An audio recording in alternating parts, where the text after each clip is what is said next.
Existe una montaña en los Andes peruanos a más de 2.400 metros de altura, donde los ingenieros modernos van a estudiar, no para enseñar, sino para aprender. Van con sus instrumentos de precisión, sus escáneres láser, su software de modelado estructural, y regresan con la misma respuesta que llevan consigo desde hace décadas. No sabemos cómo lo hicieron. No sabemos cómo lo hicieron con las herramientas que tenían. No sabemos cómo lo hicieron en el tiempo en que lo hicieron. Y lo que resulta más inquietante, no sabemos con certeza por qué lo hicieron exactamente ahí, en esa cumbre imposible, rodeados de precipicios que caen miles de metros hacia el río Urubamba, en una zona sísmicamente activa, expuesta a lluvias torrenciales durante meses enteros al año. Y sin embargo ahí está, perfecta, silenciosa, desafiando no solo el paso del tiempo, sino el límite de lo que le atribuimos capaz a una civilización sin escritura, sin rueda, sin hierro y sin acero. Para comenzar a entender lo que representa este lugar, hay que ubicarse geográficamente de una manera que los mapas rara vez transmiten con honestidad. Imagina una cadena montañosa donde las cimas superan los 6.000 metros. En la región baja, donde las montañas ceden ante la selva amazónica, existe una cresta estrecha, casi una cuchilla de roca, suspendida entre dos picos más altos, Machu Picchu y Huayna Picchu, el viejo pico y el pico joven, en quechua. Esa cresta mide aproximadamente 400 metros de largo por 200 en su parte más ancha. Los flancos caen de forma casi vertical hacia el cañón del Urubamba, a más de 500 metros de desnivel. El terreno recibe entre 1.700 y 2.000 milímetros anuales de precipitación. Los sismos son frecuentes. El suelo, sin intervención, sería inestable. Y ahí los incas decidieron construir lo que hoy es considerado una de las obras arquitectónicas más sofisticadas de la historia humana. La fecha más aceptada de inicio de construcción es alrededor del año 1450 de nuestra era. El arqueólogo de la Universidad de Yale, Richard Burger, quien dedicó décadas al estudio del sitio, determinó mediante análisis de carbono 14 en muestras óseas que la ocupación comenzó poco antes de 1450 y que la mayor parte de la construcción se completó en un período de entre 30 y 50 años. Eso significa que este prodigio no tardó siglos, como las catedrales medievales europeas. Se hizo en menos de lo que nos separa hoy de la generación que vivió la Segunda Guerra Mundial. En términos de densidad constructiva, esa velocidad es literalmente incomprensible para los ingenieros actuales que han intentado modelar la logística del proyecto. El responsable político fue el Zapa Inca Pachacútec, el noveno soberano del Tahuantinsuyo, el hombre que transformó una confederación de pueblos andinos en el mayor imperio de las Américas. Bajo su mandato, el arqueólogo Gary Urton de la Universidad de Harvard estimó que la construcción completa del sitio requirió entre 20.000 y 30.000 años persona de trabajo. Eso significa que si 1.000 personas trabajaron simultáneamente de forma constante, el proyecto habría necesitado entre 20 y 30 años. Esas cifras son consistentes con la hipótesis cronológica de Burger, pero plantean una pregunta organizativa de igual complejidad que la técnica. ¿Cómo se movilizó, alimentó, alojó y coordinó esa masa de trabajadores en una ubicación tan remota? La respuesta está en el sistema de trabajo comunitario obligatorio conocido como la MIT-A. La palabra viene del quechua y significa turno o trabajo por temporada. No era esclavitud, era un impuesto pagado en fuerza de trabajo. Cada unidad doméstica del imperio, organizada dentro de estructuras familiares llamadas ailús, enviaba periódicamente trabajadores adultos a cumplir tareas al servicio del Estado. A cambio, el Estado proporcionaba todo: comida de los almacenes imperiales, ropa, herramientas, atención básica y chicha, la bebida fermentada de maíz que tenía tanto función nutritiva como ceremonial.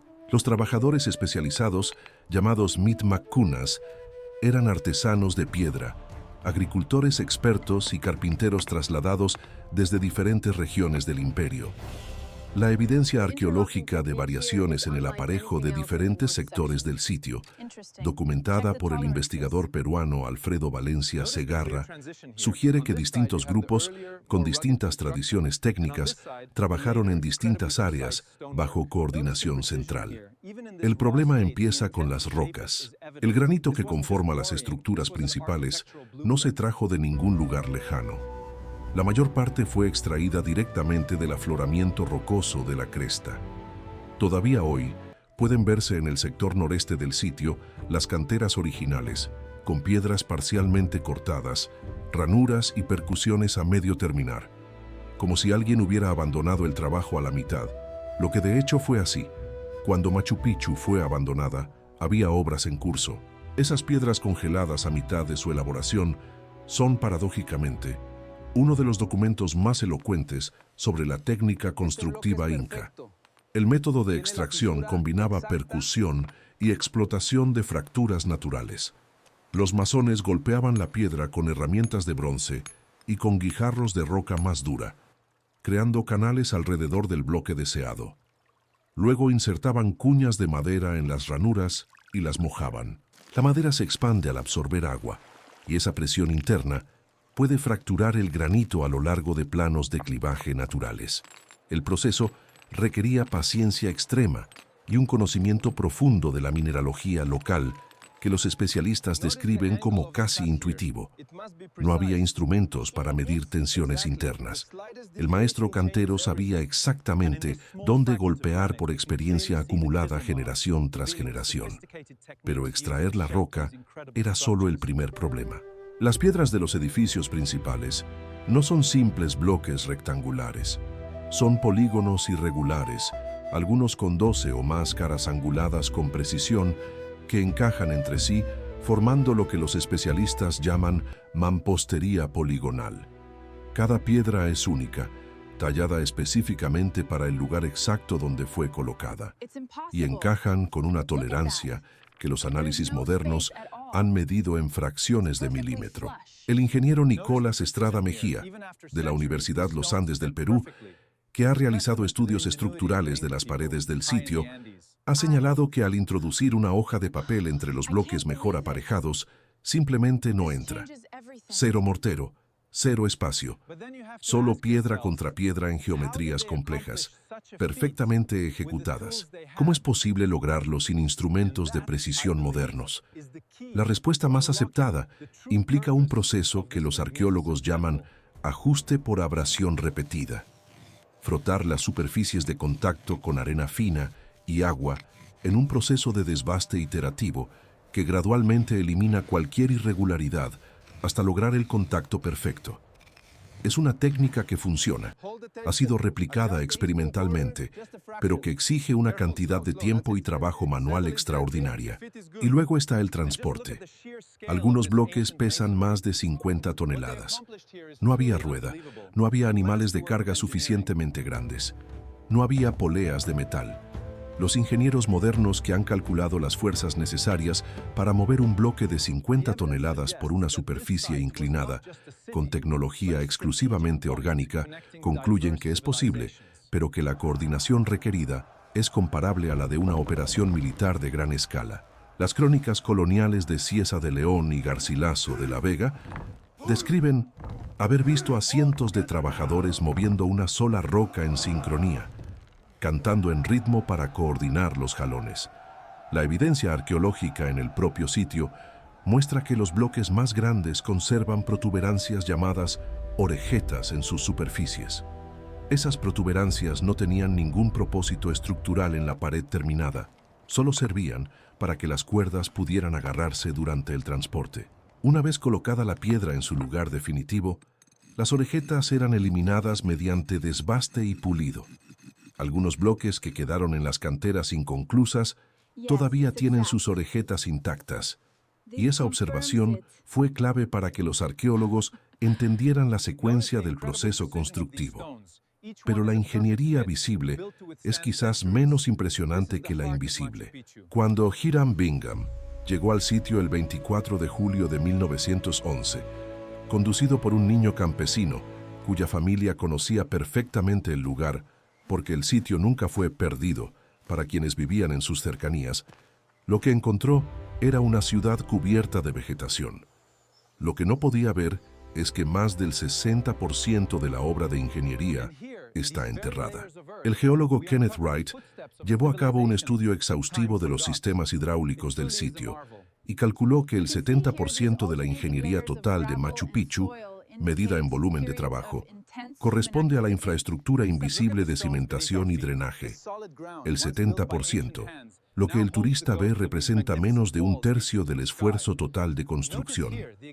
Machu Picchu está construida sobre dos fallas geológicas activas. Los incas resolvieron ese problema con una plataforma de capas alternadas de grava gruesa, grava fina y roca fragmentada, que actúa como un sistema de drenaje pasivo de múltiples etapas.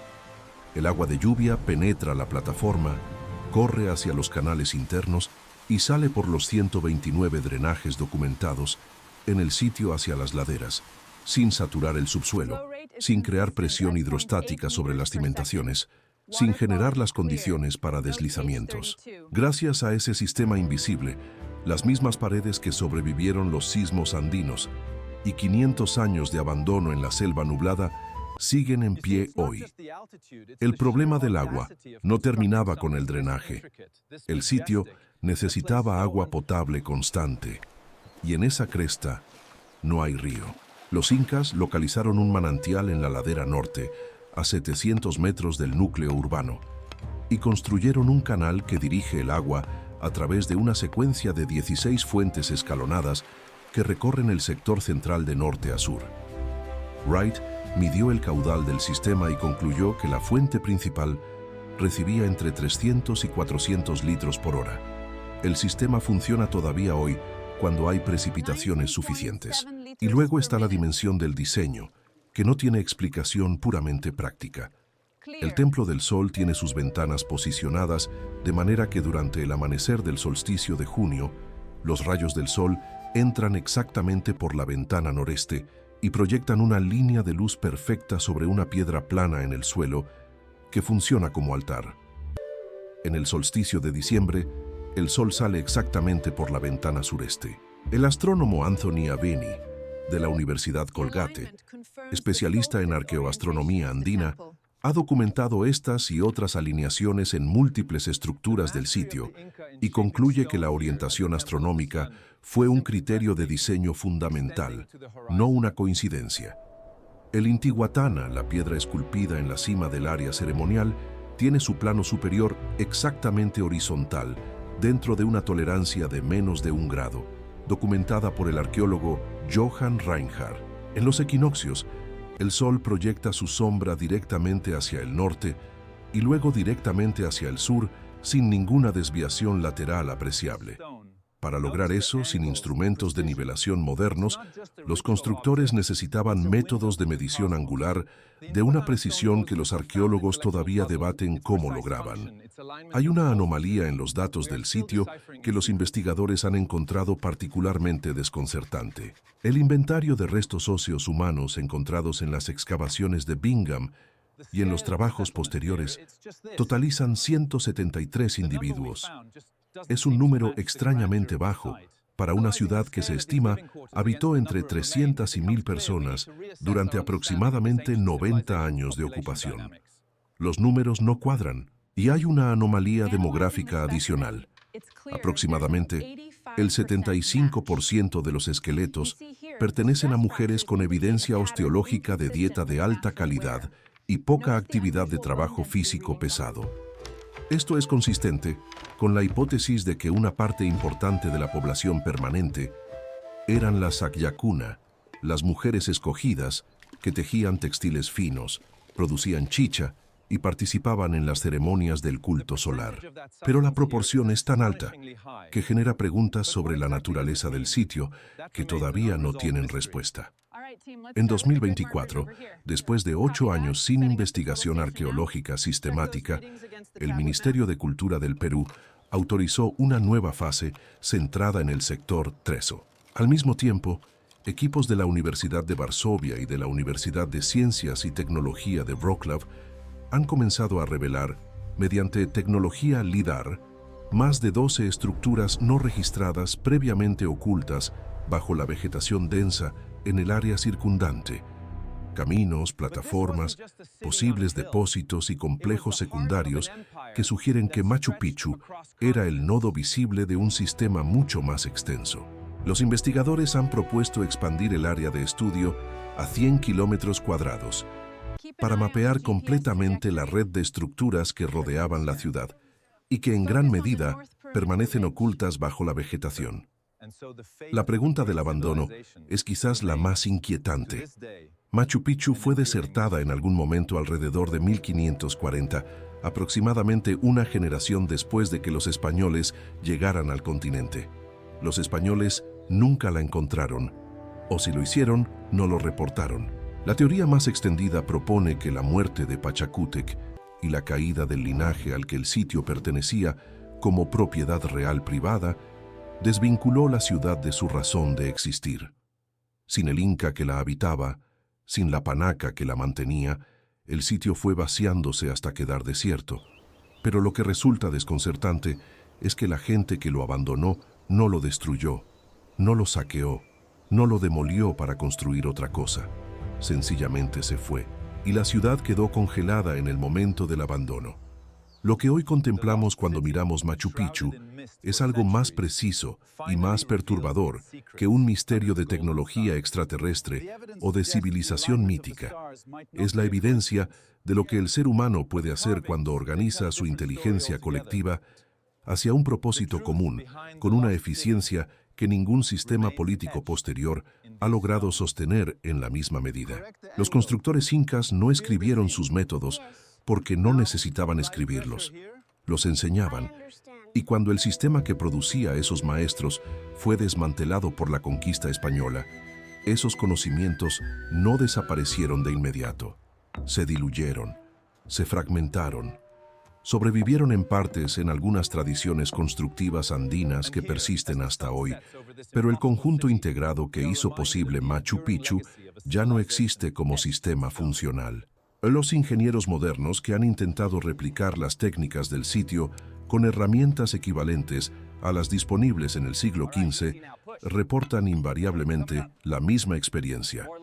Pueden reproducir los métodos, pero no el resultado.